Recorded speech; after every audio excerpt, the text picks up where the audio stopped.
sobre isso, foi a Páscoa agora ontem. Agora, então se você vai defender que Jesus morreu pelos eleitos. Ok. Vamos abrir.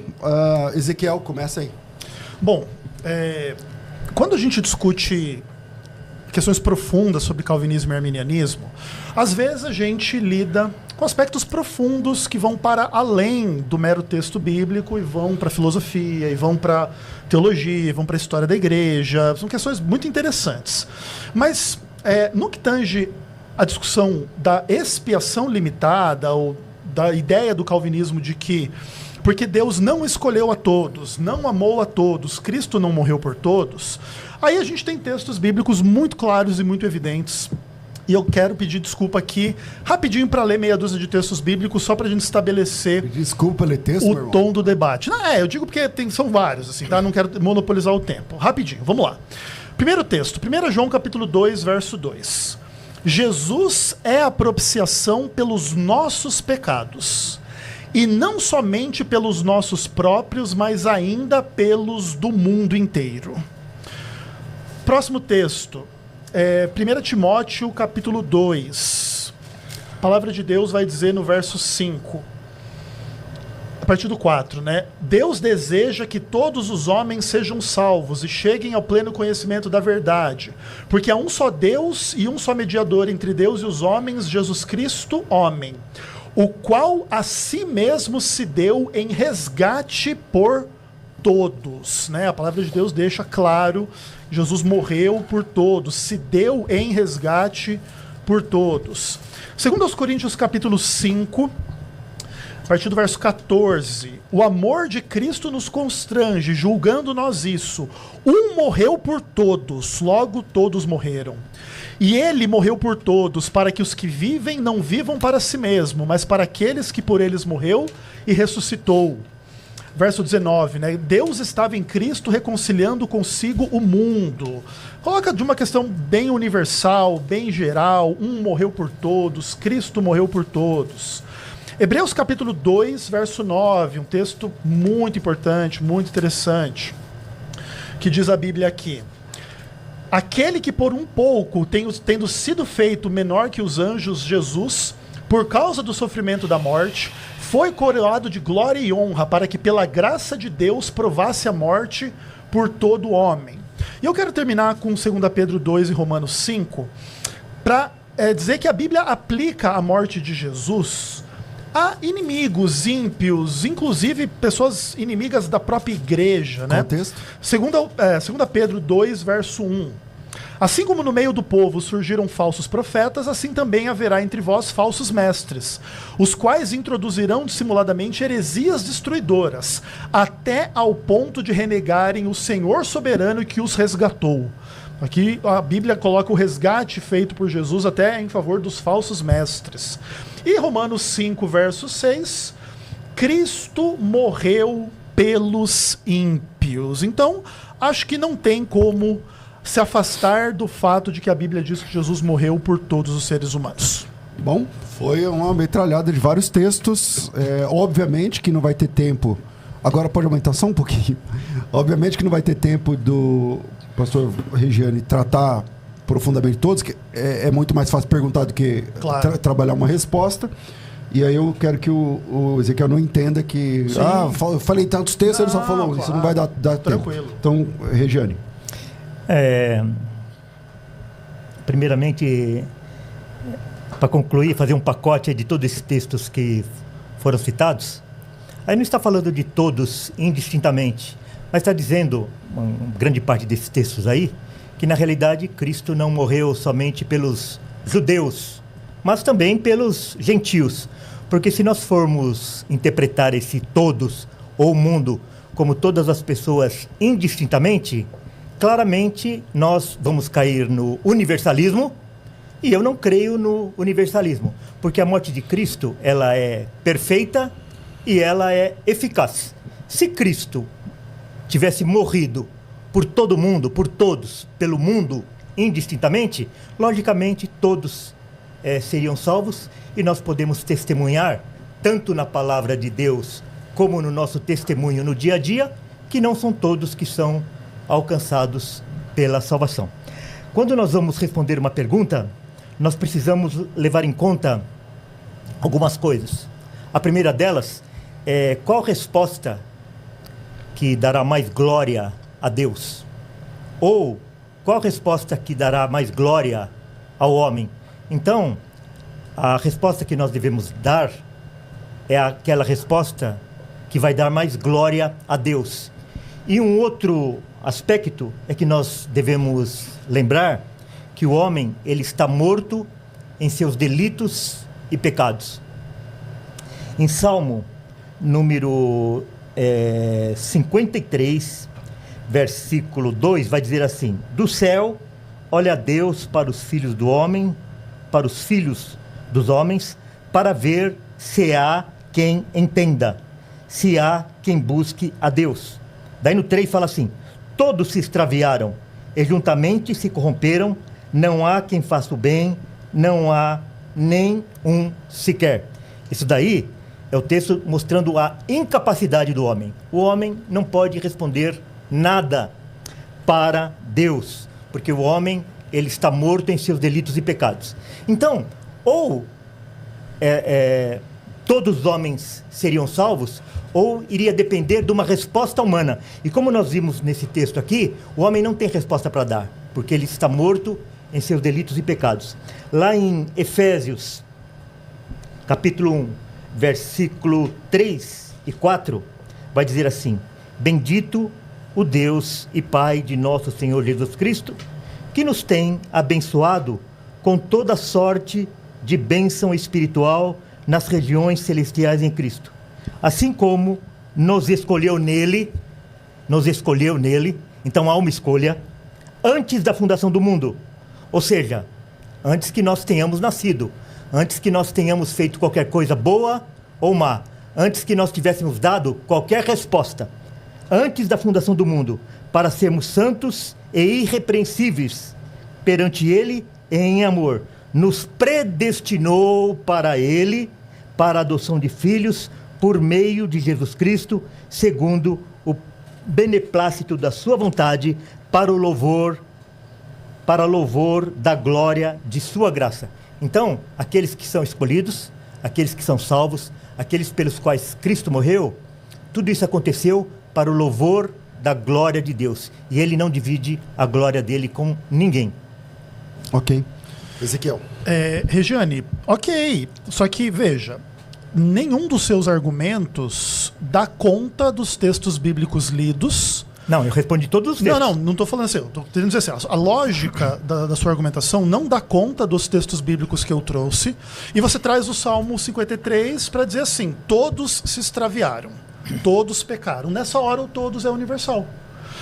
Entende? Porque, inclusive, esse é um aspecto bem complicado. Porque se eu quisesse usar a sua argumentação, se eu quisesse ser um pelagiano, se eu quisesse ser alguma coisa do tipo, que eu não sou, mas a título de argumentação, você teria que admitir da mesma forma. Na Bíblia que diz que todos pecaram, não, mas é que se fosse assim, daí seria ruim para mim. Aí então não, todos não é todos não pecaram. Então, veja, o todos pecaram é universal, e eu concordo. Mas nisso todo reformado concorda também. Todo mundo concorda. Nós concordamos que todos pecaram. Todos. E da mesma maneira, não há como se discordar que Jesus morreu por todos. Ainda que em algumas instâncias o termo todos não pode interromper, né? Não vai poder... Pode ser. Pode interromper, só não atrapalhando a ideia. Não, Deixa ele fechar a ideia. Então daí eu só vou fazer pode a pergunta explicar, disso. por favor. Não explicar não, mas fazer uma pergunta dentro disso. Tá. O senhor crê que a morte de Cristo ela é perfeita e eficaz? Claro. Então, o senhor é universalista? Não, é porque assim, entenda, Walter, o problema, por exemplo, assim, nós estamos trabalhando, pelo que eu entendo, na sua lógica, a ideia de que nem todos serão salvos no final das contas. Então você está implicando com isso, que Jesus não morreu pelos salvos, porque senão a morte dele não seria suficiente ou não seria perfeita. Também, ok. Exatamente. Mas isso é uma fantasia que não tem fundamento bíblico.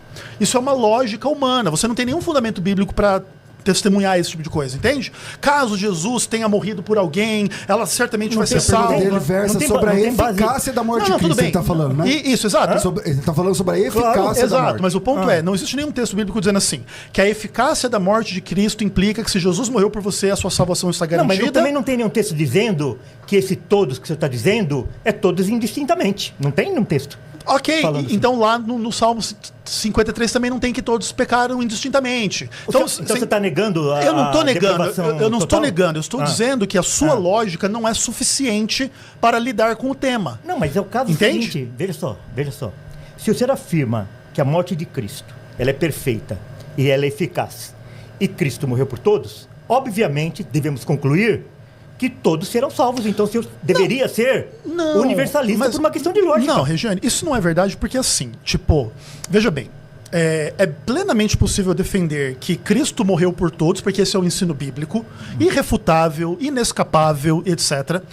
E ainda assim, a Bíblia declara que nem todos serão salvos. Aí a pergunta é, como se ele morreu por todos e a morte dele é eficaz, por que nem todos então, é salvo? então a morte de Cristo não é eficaz. Claro que ela é eficaz. Mas não para todos. Ela não é eficaz para todos no aspecto de que nem todos creem, nem todos se apropriam, nem então, todos então quer dizer, a eficácia... têm fé. Tá. Então a eficácia da morte de Cristo depende da resposta humana. Então é a resposta humana que vai determinar valida. se aquilo que Cristo fez 2000 anos atrás é perfeito e eficaz. Sem sombra de dúvida. Ah, então tá bom. É porque é o seguinte, Tá certo. entende o seguinte. Não, eu achei que pelo menos o senhor é honesto. Não, mas é óbvio que sim, porque veja da seguinte forma, se não fosse desta maneira, qual seria o motivo de alguém não ser salvo? É porque Cristo não morreu por ela. É porque Deus não amou. É porque Deus não escolheu. Esses motivos colocariam o peso da condenação de uma pessoa em Deus, não na pessoa. Sim, mas ele, se Jesus morreu por é o legislador e ele é o juiz e ele não deve... Não, tudo bem, mas satisfação para ninguém. Ok, mas seja como for, a Bíblia atribui a perdição dos seres humanos aos seus pecados. Um dos pecados atribuídos ao ser humano na Bíblia é a incredulidade, é a falta de fé em Cristo, e de maneira que... Sim, mas foi o salmo que eu acabei de ler. Então, mas aí é que Que tá. não há quem queira, não Então, há quem busque mas, Deus. mas é legal que daí nessa hora você faz a aplicação universal, pega o texto da Bíblia, Não, mas que diz que Jesus morreu por todos então, e faz a mesma então aplicação. Então o senhor nega esse texto Eu aqui? não nego. Eu Não, estou dizendo peraí. que use a lógica que você usa para o Salmo 53 para os textos que eu li. Tá, então vamos- Pega então um vamos por lá. um. Então O que ele tá Deixa eu dizendo é o responder. seguinte, ó, a lógica sua no Salmo tá certa. Isso. Ele também tá de acordo. Olha, tô de acordo. Só que essa Não, sua mas lógica peraí, não funciona peraí. para outros textos. Isso, Mas Pega os textos. qualquer iniciante no estudo do vocabulário, da gramática, do texto, ele sabe o que vai dar sentido à palavra é o seu contexto, é o seu conjunto. Ninguém pega uma palavra e ele vai dar o mesmo sentido para aquela palavra Verdade. em todas as circunstâncias. Ok, Então, por exemplo, explica os textos. Por exemplo, então vamos lá. Mateus 24, 39. E não o perceberam, senão quando veio o dilúvio e os levou a todos. Até Noé morreu e a sua família? O texto está falando de Todos todos. que não perceberam. Então, Tá no texto, é. naquele momento, disse Jesus às multidões: saísse com espadas e porretes para prender-me, como a um salteador. Todos os dias, no templo, eu me assentava convosco, ensinando, e não percebestes? Todos os dias Jesus estava no templo? E quando ele estava em Cafarnaum? E quando ele estava em Nazaré? Marcos 13:13. Serei odiados por todos por causa do meu nome. Nós somos odiados pela maioria, mas nós somos odiados por todos. Então, tem inúmeros textos que usam essa palavra todos, que usa a palavra todo, Verdade. que usa a palavra mundo, e não está falando de todos indistintamente. Então, todos esses textos que eu leio, todos esses textos, está falando que esse todos está dizendo assim, não é só os judeus, não é só os judeus, é o grego também, é o gentio também. Então, o que determina o sentido da palavra é o seu contexto. verdade. Tudo bem, mas aí, Vamos lá, então vamos volta lá. Explique pra gente os contextos de 1 João 2, verso 2. 1 Timóteo... peraí. Fala Você tem um que ou dois fazer- textos, você tem que fazer um ou dois Vamos lá, textos. Então, vai vamos lá, o primeiro um ou dois. texto. 1 João 2, verso 2. Jesus é a propiciação não pelos nossos pecados e não somente dos nossos, mas do mundo inteiro. Não tem judeu e gentil certo. aí, Olha, é mundo então, inteiro. Explica pra então é o nós. 1 João seguinte, 2:2 na mesa, vamos lá. Obviamente, se eu partir do pressuposto que Cristo salvou a todos, eu iria interpretar esse texto dessa forma. Ele é propiciação por todos, porque se ele foi propício, quer dizer que a morte dele foi eficaz, foi perfeita. Mas como a morte dele não atingiu a todos, logicamente que esse texto não está dizendo todos indistintamente. Está dizendo assim, olha, não é só para vocês, judeus, é para todo mundo. Quer dizer, em que sentido? É para o grego também, é para o gentil. É para o gentil também. Mas, ó, então, o próximo texto. Regiane, vamos lá. Você fala assim, como a morte de Jesus não atingiu a todos, então esse texto não pode ser explicado desta forma. Mas o texto diz o oposto. A morte de Jesus atingiu a todos. Então, ele você é universalista. Olha só, ele é a propiciação pelos nossos pecados, não somente os nossos, mas os do mundo inteiro. A premissa com a qual você trabalha de que Jesus não morreu por todos, não atingiu a todos, é o oposto do que o texto afirma. Não, porque é o seguinte, a palavra de Deus testemunha. E o nosso testemunho testemunha, se eu posso ser redundante, Tá. O nosso testemunho testemunha que não são todos que são salvos. Ou seja, Mas veja bem, a morte de Cristo que não são todos atingiu a salvos, é todos. verdade. Não, tudo Não bem. foi beneficiado Mas por todos. é que assim, ó, o resultado da salvação ou perdição não está em voga neste momento. A gente pode trabalhar com essa implicação. Não, mas tem que... Então, tudo bem, a gente pode trabalhar com ela. Mas Mas não, a gente tem que trabalhar. Não, eu concordo. A A gente, gente tem que tem que trabalhar. chegar lá na conclusão. Mas o ponto é, se alguém não for salvo, não é porque Jesus não morreu por ela. Porque o texto diz, ele é a propiciação pelos nossos mas pecados. É que o senhor está partindo do pressuposto que o a texto morte bíblico de é Cristo... verdade. Não, que a morte de Cristo é ineficaz.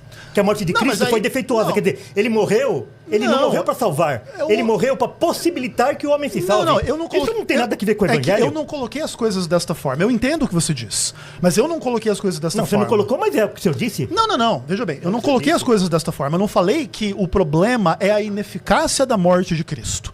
Veja bem, se todas as pessoas na face da terra, sem exceção, aceitarem a Cristo, todas vão pro céu. Aceitar Cristo, isso aí nem existe. Não, enfim, eu tô dizendo Aceitar. assim, ó. Se todas tiverem fé, manifestarem fé, forem batizadas, cumprirem aquilo que a Bíblia diz a respeito do caminho da salvação, se arrependerem dos seus pecados, crerem em Cristo como Salvador e Senhor, forem batizados, isso tudo está na Bíblia, certo? Se todas as pessoas, sem exceção, fizerem isso, todas seriam salvas. O fato é que nem todos vão aceitar. Veja o caso dos falsos mestres. Vamos para o próximo texto. 2 Pedro 2, verso 1. O Senhor que os resgatou. Os falsos mestres estão rejeitando o Senhor que os resgatou. Como que você explica isso? Jesus não morreu por todos, supostamente ele não morreu pelos falsos mestres, etc e tal. Mas aqui o texto bíblico diz que eles estão rejeitando o soberano que o... Olha que interessante. O texto diz que Deus é soberano, mas ainda assim ele é rejeitado pelos homens. Mas isso não é explicado assim, não, eles rejeitaram, porque como eles não foram escolhidos, eles não foram amados, Jesus não morreu por eles não tiveram uma influência do Espírito Santo, uma graça irresistível para crerem. Ao contrário, eles foram resgatados, Deus é soberano e eles o mas rejeitaram. Explica. Interessante. Qual que é o significado da palavra falso? Qual o significado da palavra Mentiroso, errado, equivocado. que não é verdadeiro, ok? Então, eles são falsos. Certo, Aparenta ser uma coisa, mas não é. certo. Então, o texto já começa dizendo assim como no meio do povo surgiram falsos profetas, ou seja, a gente olha para ele e pensa que ele é profeta, mas ele é falso, ele não é verdadeiro. Então aí está falando de um testemunho externo, não interno, Certo. não do coração. Ok. As pessoas testemunhavam que eles eram Ok. crentes. E eles não eram. Eles falavam que eles eram crentes. Mas, como eu disse, o sentido do texto, o sentido da palavra, o sentido da frase, está no conjunto. Basta nós irmos no último versículo do capítulo 2, do próprio... A gente não precisa nem sair do capítulo, pode ficar no mesmo capítulo. Com eles, com esses falsos profetas, aconteceu o que diz certo adágio verdadeiro. O cão voltou ao seu próprio vômito Ok. e a porca lavada voltou a revolver-se do lamaçal. Então não está falando que ele era ovelha e daí ele deixou de ser ovelha, ele era ovelha e agora ele é porca, não. Está falando que o cão, ele sempre foi cão e ele voltou ao seu vômito. E ele era uma porca lavada e voltou a revolver-se no lamaçal. Simples assim. Então, esse início aí já começa dizendo se é falso. Se é falso, não é verdadeiro. Então não tem resgate. Era uma aparência de resgate que as pessoas testemunhavam e eles declaravam Não. que eles eram. Mas eles não eram. Regiane, o texto não diz que há uma aparência de resgate. O texto não diz assim, os falsos mestres supuseram que eles foram resgatados, mas na verdade não foram. O texto diz, estes falsos mestres serão destruídos pelas suas heresias, e as heresias vão chegar ao ponto de renegarem o soberano Senhor que os resgatou. O texto não diz. mas Ah, veja então, só, né? Então aí quando a veja Bíblia diz só. o contrário, aí veja só. Mas tá falando né? que ele era cão? Não, tudo bem. o texto Mas é um está cão falando que foi ele era cão. resgatado. Não, mas não tô falando que é ovelha. Mas ele foi resgatado. O senhor está dizendo... Ele sabe por foi quê? resgatado. Porque existe... A porca foi lavada. Não foi. Mas, o texto Olha, diz. A porca Foi lavada. A porca lavada voltou a revolver-se Então- do lamaçal. Mas não fala que era uma ovelha que voltou. Tudo bem, a Que metáfora. voltou a ser porca. Eu Que era concordo. uma ovelha que voltou... Mas é que, o que Mas a quer dizer metáfora, é o que a importa é que foi diferente, lavado e voltou a ser sujo. O que só mostra que a pessoa pode ser resgatada e pode se perder, e pode se apostatar, que é exatamente o que o texto declara. Mas o ponto é, o Senhor os resgatou. Então- O problema não é que ele não foi Mas resgatado. a questão é que o senhor parte do pressuposto que a morte de Cristo ela é fraca. Que a morte Pelo de Cristo contrário. é defeituosa. Pelo contrário. Que a morte de Cristo é ineficaz. Pelo contrário. E depende de uma resposta humana.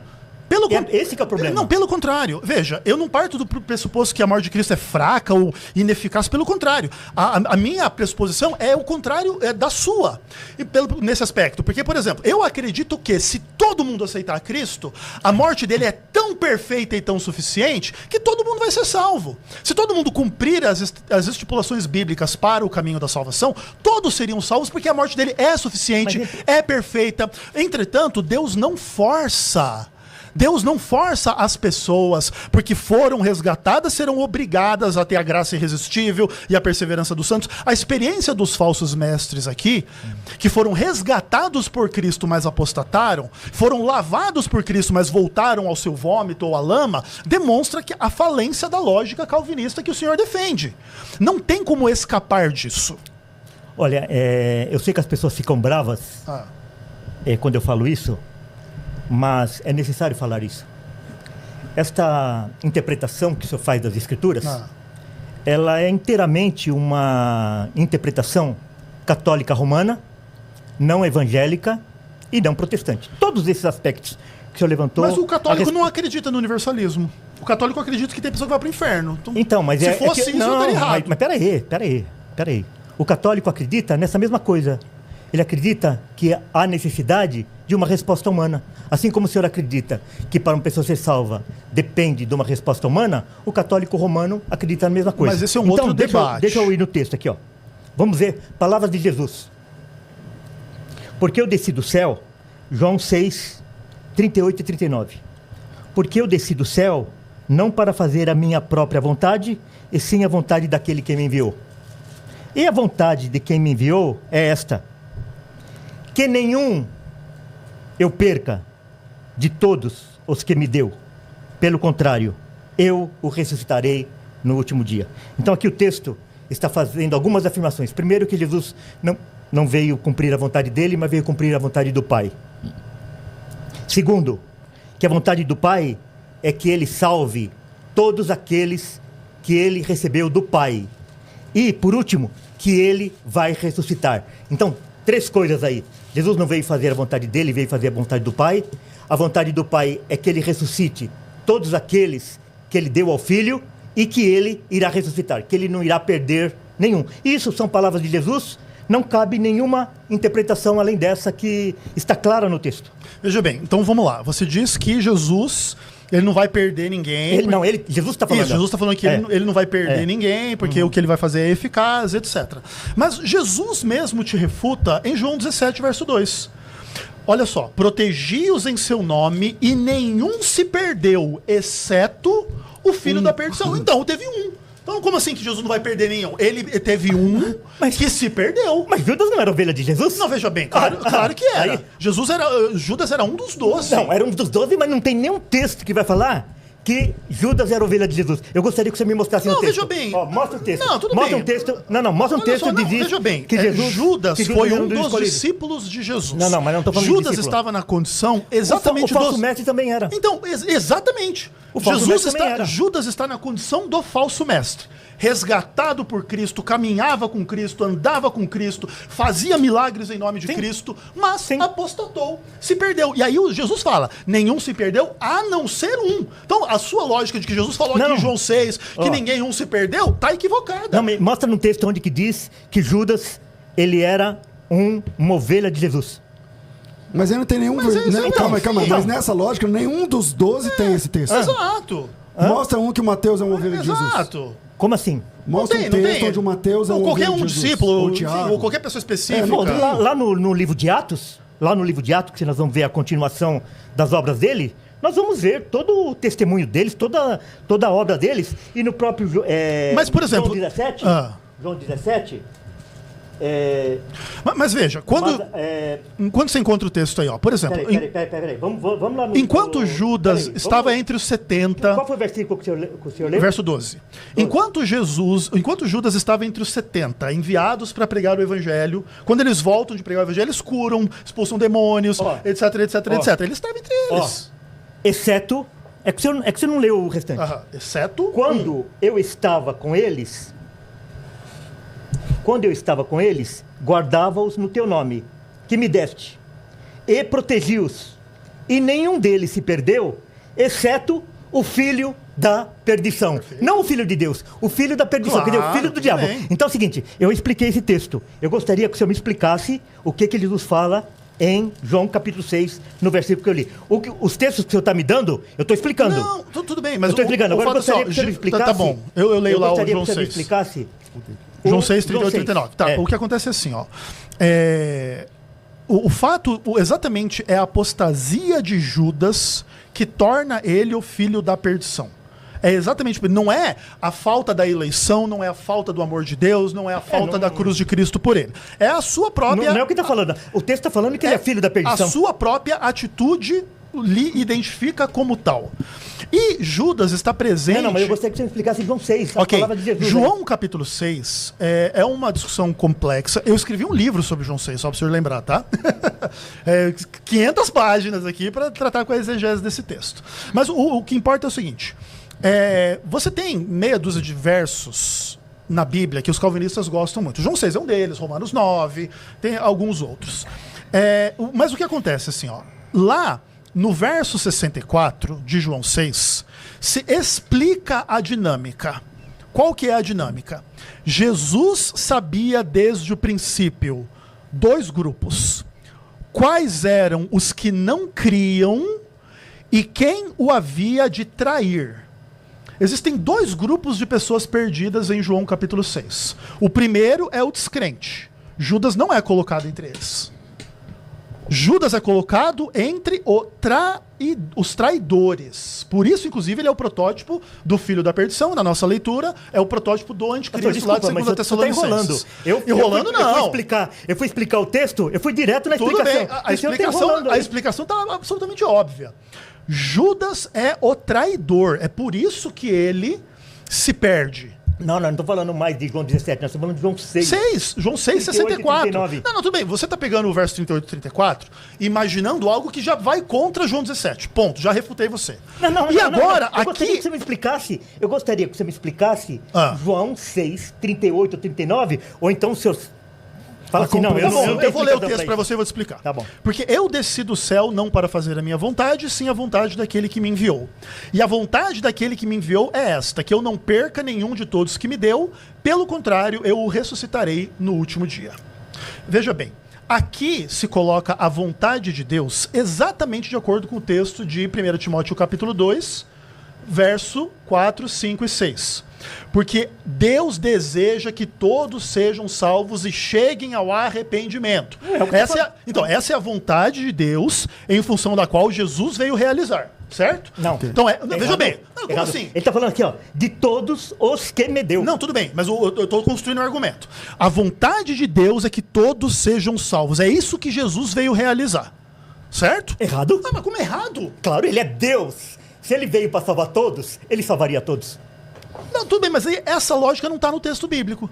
O texto bíblico, Deus quer que todos... Aqui, olha, não. Eu ressuscitarei no último dia. Não, tudo bem, mas o texto bíblico que eu li... que o senhor tá lá, ó. Aceita as palavras de Jesus. Não, tudo bem. Deus deseja que todos sejam salvos. Onde está isso? 1 Timóteo capítulo 2. Capítulo 2, verso 4. O qual deseja que todos os homens sejam salvos. Verso 6. Jesus se deu em resgate por todos. É 1 Timóteo? 1 Timóteo capítulo 2, verso 4 e o verso 6. Essa é a vontade qual de Deus. o desejo que todos os homens sejam salvos Exato. e cheguem ao pleno conhecimento da verdade. Porquanto um só Deus... É o isso mediador que entre Jesus os veio homens, não. fazer. Jesus não veio fazer assim. Deus quis salvar alguns, Qual a si mesmo somente deu alguns. resgate por É o seguinte, todos. o senhor não me explicou, mas depois você pode Eu tava voltar a explicar. começando, você não deixou tá, eu então terminar. tá. Depois eu vou explicar esse 1 Timóteo 2 aí.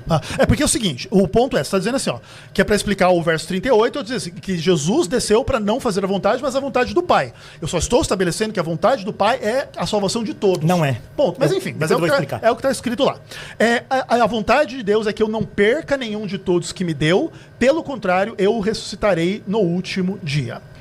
Veja, as pessoas que vão se perder não se perderão pela vontade do Pai. Porque a vontade dele é que ele não perca nenhum. Porque, tipo, a ideia é que a apostasia não é a vontade Exatamente. dele, de A Deus. vontade de Deus é que não se perca nenhum. Que inclusive confirma o que Paulo ensina lá para Timóteo.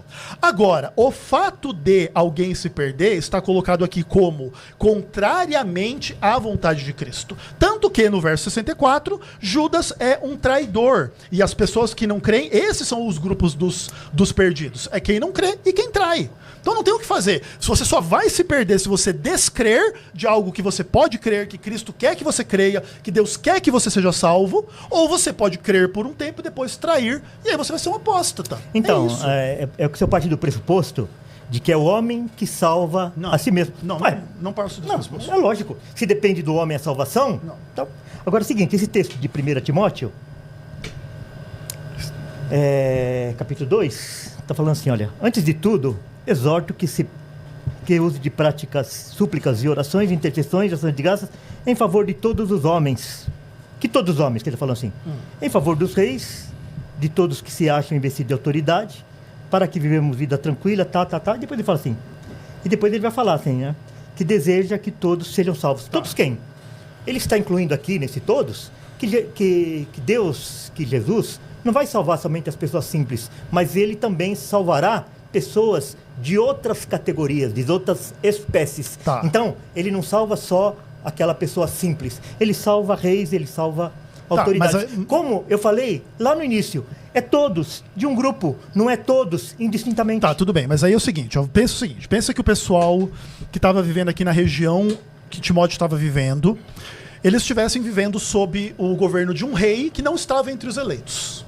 Certo? Porque se Jesus vai salvar categorias de pessoas, ele vai salvar Não, pessoas de todas as categorias. Isso, pessoas de todas as categorias. Tipo assim, ó, Jesus vai salvar alguns reis, Sim. mas não todos os reis, certo? Mas nisso tá, a menina também crê. Isso, mas vamos dizer dessa forma que esse é o ponto. Se Timóteo estivesse vivendo numa região de um rei que não era eleito, não era salvo, não era escolhido, não foi redimido, Deus não amou ele, Jesus não morreu por ele. Paulo estaria orientando você a orar de uma forma absolutamente inútil para algo que não vai acontecer na vida de ninguém, porque na verdade nessa aplicação específica de um rei específico, Deus não quer a salvação dele. Então assim, ó, eu vou orar pelo todos os reis. Mas esse essa, rei, a porque ideia eu do vou comunismo orar? é isso. Você vai orar por... Você não sabe quem é então, salvo. mas tudo bem. Mas é que quem Mas tem aí acesso? Quem tem acesso à relação dos eleitos de Deus? Ninguém tem acesso. Ok. Nem Paulo não tem acesso. Então, mas aí é o ponto. Você, inclusive, nem sabe se você mesmo é um eleito. Hã? Não, Você eu nem- sei. Eu sei porque o Espírito Santo confirma isso no meu Mas coração. qualquer um que fala isso tá eleito? Olha, só que é o seguinte... Só eu que é o falar seguinte, isso aqui, já tô só que é o garantido. seguinte, a pessoa precisa sustentar isso, né? Mas por quê? Se não é adianta- incondicional não a adianta eleição. ela pegar e falar que Cristo salva, e depois logo em seguida ela fala, não, mas aí depende do homem se salvar. Não, mas ninguém falou que depende do homem. O ponto é o seguinte. Não depende? Claro que não. Veja bem, olha só. Ó, então você mudou o Não, discurso agora. Regiane, Não. foi você que falou Não, isso. você mudou. Regiane, ó, entenda. Não. Deixa eu falar, por favor. Veja bem. Eu não falei que o homem salva a si mesmo. Não, você Por falou que exemplo, depende do homem. Não, veja bem. A Depende do homem. resposta do homem depende do homem porque é a resposta dele. Ah. Agora, veja bem, por exemplo, por que eu posso responder ao evangelho e ser salvo? Porque Jesus fez. Porque Jesus morreu por mim. Aí eu posso crer, eu posso aceitar, eu posso me arrepender, eu posso olhar para os meus pecados e dizer, poxa, peraí, cobrou um preço caro. As minhas imoralidades sexuais, as minhas mentiras, ou a minha idolatria, ou os meus erros. a minha desonra ao meu pai e à minha mãe, eu posso olhar a minha transgressão do sábado, eu posso olhar e dizer, opa, foi um preço caro. E eu tenho que me arrepender, eu tenho que crer, eu tenho que aceitar.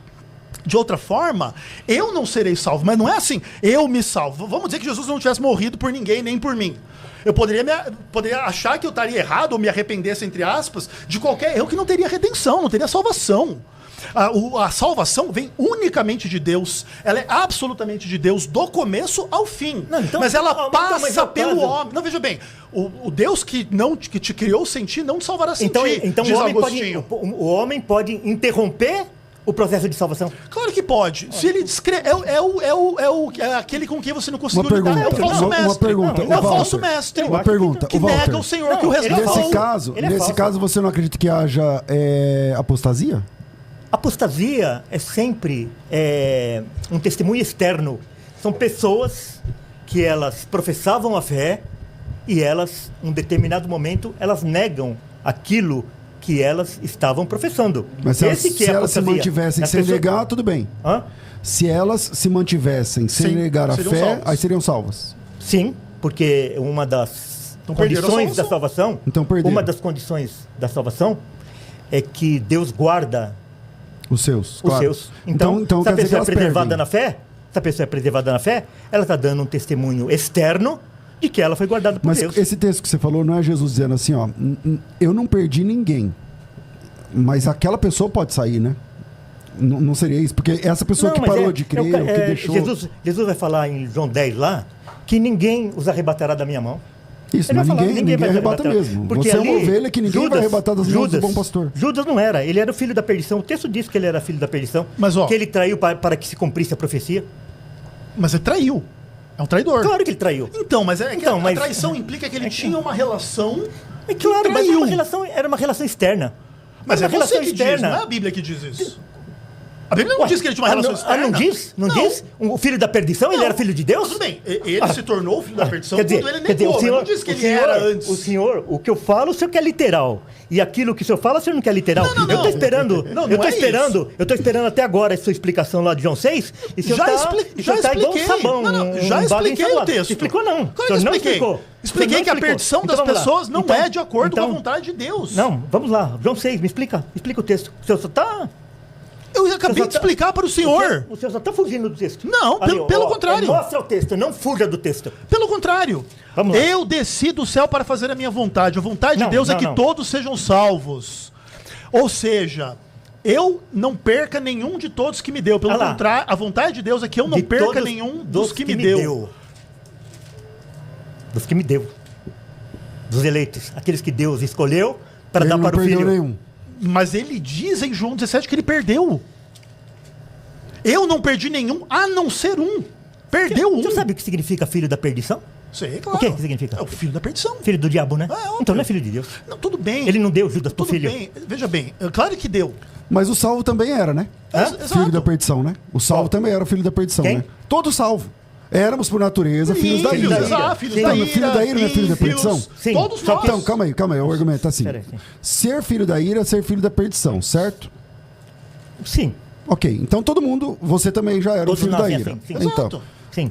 Então, veja, o grande ponto é assim... Não, mas conclui aí, ó. O ponto é, peraí, é que o César fez uma intervenção e ele começou um raciocínio, eu gostaria que ele concluísse. Não, mas o raciocínio dele já está concluído. O fato é... Não, é que você disse assim, ó, que o Judas era filho da perdição. Falou, mas filho da perdição, todo mundo era. Não, mas é que ele morreu filho da perdição. Isso, exatamente. Ele morreu filho da perdição. Mas você nasceu filho da perdição e não vai morrer filho da perdição. Vê só, testemunho, essa é no testemunho externo, sim.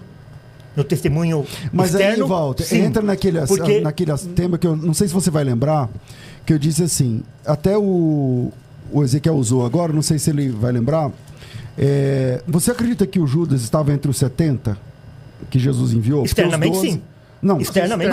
Não é que externo, ele fazia parte dos 70, sim, certo? Externamente, sim. Lembra o que eles falaram quando eles voltaram?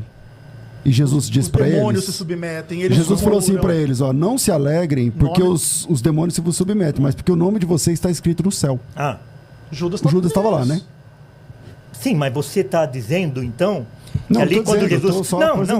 Não. Que quando Jesus está falando isso, ele está falando de todos indistintamente? Não, dos 70. Vieram os 70. Ou ele está usando... Vieram 70 e falaram assim pra ele. Você lembra desse texto, né? Sim, lembro. E falaram assim, ó. Os vossos nomes. Ó, os demônios não submetem, não sei o que. Jesus falou pra ele assim, ó. Beleza, se alegre. Tudo bem que os demônios se submetem a vocês. Mas não é isso que deve alegrar vocês, mas porque o nome de vocês está escrito no céu. Então, mas é que se eu partir do pressuposto de que ele está falando lá de todos indistintamente... Não todos, os 70. Não, os 70. eu sei. Isso, todos os 70. Que ele está falando de todos os 70 indistintamente, está negando um monte de outros textos que... Aí a Bíblia que está negando a Bíblia. Deixa eu concluir. Okay. Tá negando um monte de textos. Mas será que está falam o contrário? os textos ou está negando a sua compreensão desses textos? Vamos partir do pressuposto de que isso é lá. literal. De que isso é literal. Tá. Então tem que pegar Mateus 24, 39 e falar assim: e não o perceberam, senão quando veio o dilúvio e levou a todos. Todos que não perceberam. É isso mesmo. É literal. Não, todos que não perceberam. Não. E não perceberam. Isso. Senão quando veio o dilúvio e os levou a todos. Todos que não perceberam, né? Óbvio. Todos que não perceberam. Então... Óbvio. Você é advogado, cara. Não, mas... O todos aqui é todos que não perceberam. Não, mas não tá falando de todos não perceberam. Tá, falou sim, que levou, falou que levou. Tem que estudar o texto no contexto? Então vamos pegar outro texto aqui. Isso. Marcos 13:13. Serei odiados de todos por causa do meu nome. Sereis odiados, né? Por todos. Todas as nações. Olha lá o versículo anterior. Olha lá o versículo anterior. Aqui não tá falando de todos. Todos os povos, todas as nações. Mateus 26, serão 55. perseguidos de todas as nações. De quando? Qual que é o texto? Marcos 13. E outra, enquanto você abre a Bíblia aí, por exemplo, você fala que a apostasia é uma questão de uma pessoa que externamente foi identificada e depois saiu. Mas o texto lá de Hebreus diz assim, ó, que... Não está falando aqui, está falando assim, ó, um irmão entregará à morte outro irmão, e o pai e o filho haverá que se levantarão contra os progenitores e o matarão. Sereis odiados. Então, o texto imediato... Mateus 24:9. Não, peraí. Não. Não, o mesmo texto. Não. Então eu leio para você. Eu leio para você. O texto diz assim, ó, é o mesmo Jesus no mesmo discurso escatológico. Mateus 24:9. Então sereis atribulados e vos matarão. Sereis odiados de todas as nações por causa do meu nome. É o mesmo contexto, Walter. Vamos aqui. Marcos 13. 12. Um irmão entregará à morte outro irmão e o pai ao filho. Filhos haverá que se levantarão contra os progenitores e os matarão. Sereis odiados de todos por causa do meu nome. Por causa do meu nome, exato.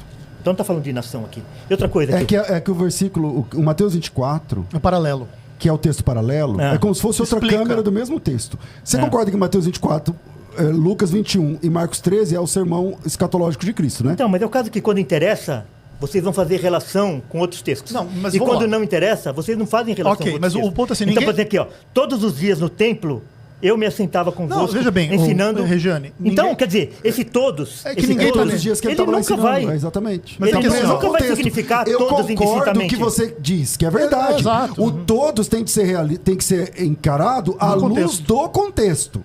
Exato. Isso é um fato. Então, ninguém nega isso. Isso é um fato. Só uma pergunta. Vocês preferem pensar que Judas era salvo e Cristo não garantiu a salvação do que pensar que todos ali não está se referindo a todos indistintamente? Não, mas é porque não tem relevância. Por exemplo, assim, ó, o texto lá dos 70 não diz assim que todos os nomes estão escritos no livro. Diz assim, os vossos nomes. É aquelas pessoas que estão naquele contexto. Não existe nem como você usar esse argumento do todo. A gente entende, obviamente, que às vezes a expressão toda é tomar a parte pelo todo ou todo pela parte. A gente entende que essas coisas existem. Mas o ponto é, você vai explicar os textos onde a Bíblia diz que Jesus morreu por todos, não é de acordo com essa lógica sua. Porque, por exemplo, assim, ó, o todos pode se aplicar todos indistintamente ou todos sem exceção. Você escolhe aplicar o todos indistintamente por uma conveniência teológica sua e não pela fidelidade ao texto. Não. Eu escolho aquilo que dá mais glória a Deus. Então, mas quem falou pra você que Jesus não morrer por todos dá mais glória a Deus? É uma coisa de cabeça deturpada. Um Jesus fraco que morre por todos e não salva todos? Bem, isso é uma morte defeituosa. Não implica imperfeição de Cristo. Implica, inclusive, maior perfeição. Como assim? Você morrer por todos é muito maior do que você morrer por um grupo. Não, peraí. O Deus Morrer que morre por todos. Veja bem, qual que é o Deus maior? É o Deus que ama todos ou que ama somente alguns? O Deus que... Peraí. O Deus que salva todos, a quem ele ama. Amor. Certo. Vamos lá. Então, é isso aí. O Deus que ama todos é maior ou o Deus que ama não todos é maior? O Deus Não, das todos. Escrituras é o Deus que não ama todos. Esse não é o Deus Por maior. quê? Porque... Você está dizendo que o Deus da Bíblia é um Deus menor. peraí. A Bíblia diz Deus Peraí. amor. Você está dizendo que Deus que é amor não Deus ama é ira. as pessoas. Mas Deus é ira, Deus é justiça. Tudo bem, mas o amor é a própria ira. Em as coisas funcionam. Romanos 9, vai responder essa pergunta aí do senhor. Aham. Enquanto você abre a Bíblia em Romanos 9, você fala que a apostasia é um testemunho externo que aí a pessoa revela que na verdade ela não era. Ela Certo. nunca foi filho. Nunca né? foi. Mas Certo. aqui o texto de Hebreus capítulo 6 diz assim: é impossível que aqueles que uma vez foram iluminados Judas. provaram o dom celestial, se tornaram participantes do Espírito Santo, provaram a boa palavra e o poder do mundo vindouro, caíram, sim, é impossível renová-los para o arrependimento. Bom, agora Aqui cada um com a sua criptonita, porque É. ele tá com Romanos 9, que é a dele, contra você. Não, A sua- Mas o ponto é, o texto não diz que eles eram externamente reconhecidos, eles eram iluminados. Eles eram alguém que provou o dom celestial. Vamos aplicar isso a Judas como você quis. Judas foi iluminado, provou o dom celestial, participou do Espírito Santo, né? Provou a boa palavra, os poderes do mundo, não é nem só a palavra, é o poder de cura, de milagre, de salvação, foi usado por Deus e caíram.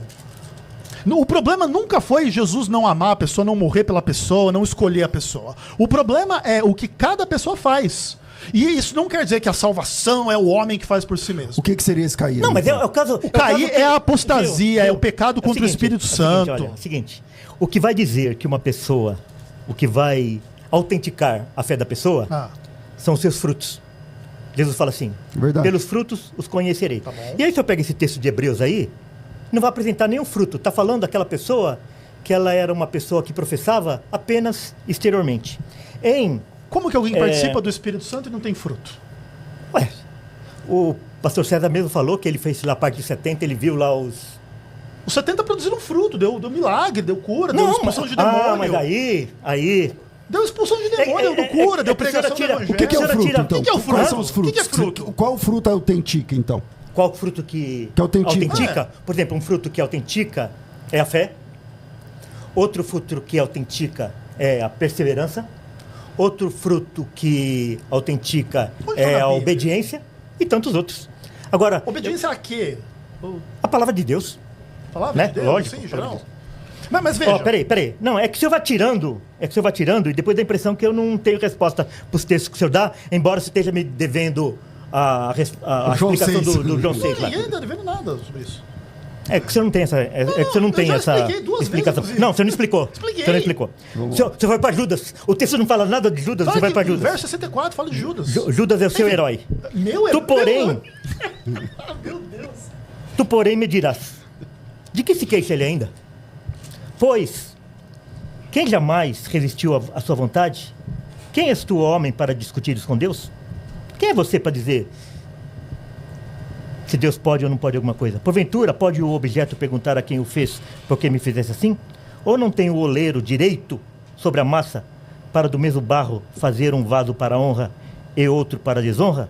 Que diremos, pois, se Deus, querendo mostrar a sua ira e dar a conhecer o seu poder, suportou com muita longanimidade os vasos de ira preparados para a perdição? Então, o mesmo Deus que é santo, ele é amor e ele é ira. Ele criou uns para a salvação e outros para a perdição. Agora eu gostaria de ir lá em Mateus para responder lá aqueles que fazem milagres. Mateus 7? 10, eu acho, né? Não, acho que é 7. 7.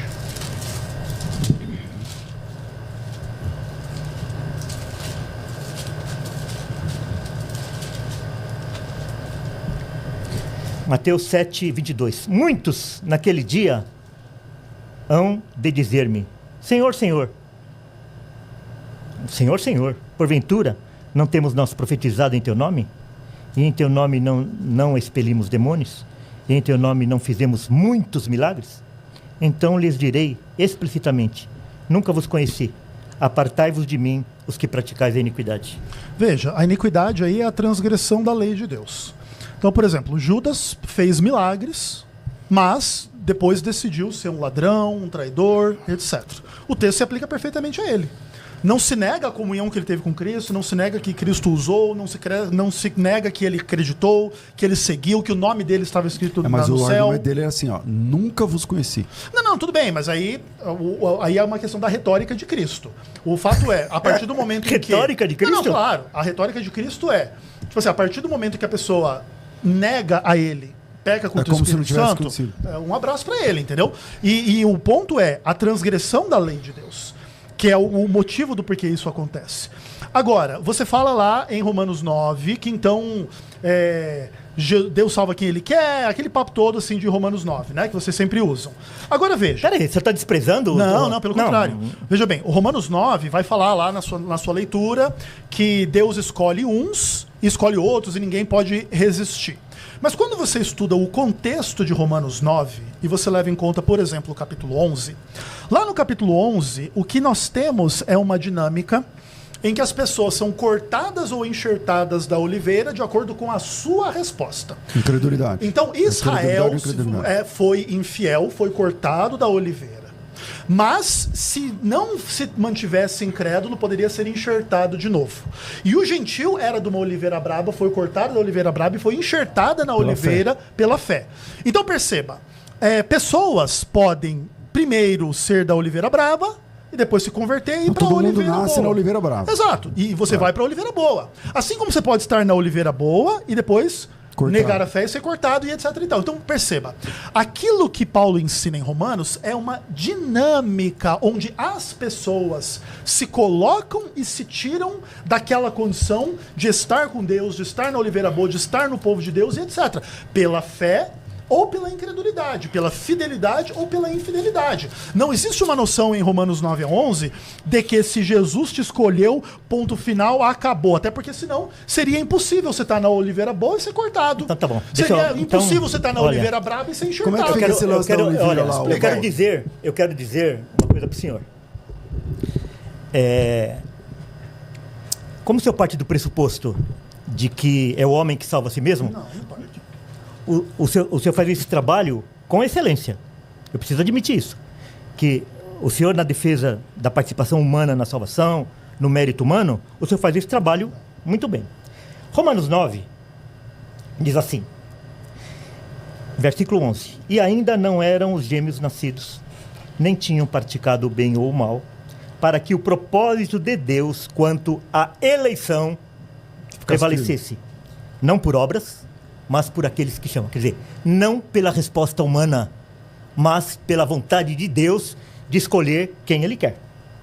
Já fora dito a ela, o mais velho será servo do mais moço, como está escrito. Amei Jacó, porém me aborreci de Esaú. Não foi Esaú que aborreceu a Deus, foi Deus que se aborreceu de Esaú. Numa outra tradução está lá, amei Jacó, odiei Esaú. Que diremos, pois? A injustiça da parte de Deus, escolher um e rejeitar outro? De modo nenhum. Pois ele diz a Moisés, terei misericórdia de quem me aprouver ter misericórdia, e compadecer-me-ei de quem me aprouver ter compaixão. Assim, pois, não depende de quem quer ou de quem corre. Quer dizer, nem da vontade humana e nem das obras humanas, mas de usar Deus a sua misericórdia. Então, a salvação é unicamente pela misericórdia de Deus. Esse texto é o mais forte. Vamos lá. Não, sem sombra de dúvida. Romanos 9 é um texto muito importante. Entretanto, como a gente já demonstrou dentro do contexto, isso não tem a implicação que você lê, Walter, porque em Romanos 11... então você me explica esse... Não, veja bem, de ler. Porque o ponto é o seguinte, no desenvolvimento do próprio argumento de Romanos 9, você chega na conclusão de Romanos 11. E a conclusão é... Você é enxertado na oliveira boa sendo tirado da brava, ou você é cortado da oliveira boa porque você é infiel, porque você é descrente. Não tem como rejeitar esse fato. É que o fruto, ele nunca vem do galho. O fruto vai para o galho. Não, tudo bem. Mas mas o fruto, ele vem da raiz e do tronco. Não, tudo bem, mas o ponto Então, é, Romanos... se o galho não produziu, Mas quer dizer que é possível o galho ser enxertado e ele ser falso? Mas de novo, Você tá mas dizendo? de novo, é sempre um testemunho externo. É sempre. Não é o que o texto Então, mas é o sempre- enxerto, é a pergunta do enxerto, como é que você resolve? Então, Porque é que- até pro não, Calvino, então, sim. até pro Calvino, Sim. Romanos 9, 10 e 11 é um bloco. Sim. O Calvino também Então, diz. Então, mas lá no capítulo 11, como é que você entende essa história A de que dinâmica. a oliveira brava, ela é enxertada pela fé, mas a oliveira boa cortada. o galho pode ser cortado. Então, de Como novo, você entende? De novo, é o mesmo texto de Judas, é o mesmo texto de Hebreus, é sempre um testemunho externo daquelas pessoas que ele testemunham. Que ele testemunha, que elas Mas estão faz na o igreja, enxerto. Não que é o elas que o estão na texto fé. diz. Não, mas O enxerto não, acontece, vocês, olha, né? vocês podem não concordar com a minha Interpretação. Mas Tá, a mas, interpretação é... Não, peraí, deixa eu acabar de Não, interpretação. mas a sua interpretação é essa. Mas a minha pergunta é: ao enxerto, o que você entende há. sendo. De fato, Porque lá fala que é enxertado. O enxerto interno não há. Há o enxerto externo. Quer dizer, nós testemunhamos. Não, você pode não concordar tá. com a minha explicação, mas você não pode dizer. Mas que eu é estou essa a sua explicando. explicação. Tudo bem. Exatamente. Vamos lá. É um testemunho externo. Então, Hebreus 6, Romanos 11. Romanos 11. João 15. Todos esses que aparentemente dá a entender que a Pedro pessoa perdeu 2. a salvação, é um testemunho externo, porque Jesus, ele vai afirmar que ninguém os arrebatará da minha mão. Então, eu prefiro ficar com a palavra clara de Jesus do que com uma interpretação errônea que muitas vezes as pessoas dão para Então o texto. vamos para João 15? João 15 diz assim. Não, mas eu gostaria que você me... Não, tudo bem, deixa eu só... Agora você está me devendo duas Não, tá bom, explicações. deixa eu Você falar... Tá, me devendo, tá bom, sem problema. João 6 e está me devendo Romanos... Calma aí, 9. peraí, é muito legal quando tá. É assim. Só que você acabou de dizer assim: não, minha explicação é essa, você pode não aceitar. bom. Ele te explicou Não, mas João ele não 6 explicou. duas Não, vezes. não, Não, não. você também não concordou, você não tudo aceitou bem. a minha Ele foi para explicação. Judas. Ele não tratou foi do o jeito que ele explicou. Foi o jeito que ele explicou, Eu mas estou tudo bem. tratando no texto, É ele não que trata do João texto. G64, Judas está lá em João C64. Mas enfim, expliquei o verso 38 e 39. Mas vamos lá para João 15, que revela exatamente a dinâmica de Romanos 11. Eu sou a videira verdadeira e meu pai é agricultor. Todo ramo que estando em mim não der fruto, ele corta. E todo que dá muito fruto, limpa, para que produza mais fruto frutos. ainda. Vós já estáis limpos pela palavra que vos tenho falado. Permanecei em mim e eu permanecerei em vós. Como não pode o ramo produzir fruto de si mesmo? João 15. Se não permanecer na videira, assim nem vós o podeis dar se não permanecerdes em mim. Eu sou a videira, vós os ramos. Quem permanece em mim e eu nele, esse dá muito fruto. Porque sem mim nada podeis fazer. Se alguém não permanecer em mim, será lançado fora, à semelhança do ramo, e secará. O apanham, o lançam no fogo e o queimam. Você pode ler o capítulo todo no contexto. O que importa é, Jesus está explicando um contexto em que existem pessoas que estão nele. Você está em mim. Mas se você não dá fruto, você é cortado. Entendeu? Certo. É isso. Judas estava nele. E foi eu cortado. agradeço Entendeu? esse texto aí, Aham. esse texto que o senhor leu, porque esse texto aí é maravilhoso. Exato. E ele veio ao encontro daquilo que eu falei. Explica. Para a pessoa dar fruto, ela depende da videira. Jesus Sem fala dúvida. aí que sem mim nada podeis fazer. Perfeito. Então, aqueles que não geraram frutos, é porque eles, de fato, eles não estavam ligados à videira. Então, nesse Era caso, a era um pessoa testemunho. pode. A pessoa nunca esteve na videira. O ímpio, ele pode estar em Cristo. Não, ele não pode. Porque o texto fala assim, ó. diz, estando em mim. Eu já falei 500 vezes que isso daí é um testemunho exterior. A gente. Mas Jesus falando, vocês estão em mim. Jesus está falando assim, ó, exterior? vocês estão em mim. Não é assim, vocês pensaram que vocês estavam em mim. Ué, mas Todo ramo que estando em mim não dá fruto, ele corta. por quê? Porque ele não deu fruto, porque ele não Tudo estava bem, li- mas estava porque ele não nele. estava ligado, de fato, à videira. Mas ó, ele estava nele, mas não estava ligado. É. Aí é difícil, né, Mas pastor? Mas é entre aquilo que ele falou, testemunho, de novo, não. é um testemunho exterior. Não, mas não é o testemunho Olha, de Jesus falando dele. Mateus Ele 7. está em mim. Mateus 7 está falando assim que eles até fizeram milagres. E Jesus fala assim, eu não vos conheci. Tudo bem, mas eles apostataram, eles transgrediram a lei de Deus na forma do pecado contra o Espírito Santo. É isso. Eles não estavam de fato ligados à videira. Não, mas se eles não tivessem de fato ligado à videira, Judas estava entre os 70. Por que o demônio foi expulso? Por que o milagre foi realizado? Por que o evangelho foi pregado? Porque isso não são coisas fundamentais para a salvação. Só por O causa disso. evangelho ser pregado não é fundamental. Porque- A obra de Deus não é fundamental. Não. Quem diz isso é que a de obra, Deus. quem diz que a obra de Deus não é Ah, fundamental é o Senhor. não, Quando o Senhor nega não, mas a não- eficácia da morte de Não, Cristo. pelo Bom, vamos lá. contrário. Pelo contrário. Vamos abrir as nossas considerações finais, porque aquilo que o Calvino Caramba, já e o passou Armínio uma não hora, resolveu, nesse debate a gente também não vai resolver. Mas pelo menos a gente ouve os dois lados. Conforme os nossos sorteios aqui, que nunca aconteceram. Walter, obrigado. aqui Eleição incondicional. Obrigado pela presença. Me perdoe a irreverência, Não mas tem. não é nada de desrespeito. Não tem problema, Bem-vindo não. sempre aqui. Tamo juntos. Suas considerações finais. Então, mais uma vez eu gostaria de parabenizar o pastor Ezequiel, porque ele é muito competente aí na sua defesa da participação humana na salvação. E, consequentemente, na negação de que a morte de Cristo é eficaz. Eu gostaria de ler o texto, mais um texto aqui. João, capítulo 1, versículo 12. Versículo 11, 12 e 13. Veio para o que era seu, e os seus não receberam. Mas a todos quanto receberam, deu-lhes o poder de serem feitos filhos de Deus, a saber, aos que creem no seu nome, os quais não nasceram do sangue, não é hereditário, nem da vontade da carne, não é por obras, nem da vontade do homem, não pelo livre-arbítrio, mas de Deus. Então, todos aqueles que nascem de novo, todos aqueles que são salvos, todos aqueles que são preservados, todos aqueles que se dão frutos, eles dão pela vontade de Deus, tão somente. Porque somente Deus receberá toda a glória pela nossa salvação. Walter, quem quiser te seguir, É só digitar meu nome no YouTube, no Facebook ou no Instagram. Quem quiser nos conhecer pessoalmente, nós estamos todos os domingos lá na Igreja Batista Reformada de São Paulo. Nosso culto é 10 horas e 30 minutos. Nós estamos em frente ao Museu do Ipiranga. Walter com V, Regiane V. com 2 É. Gs, né? Bem-vindo também aqui sempre, Ezequiel.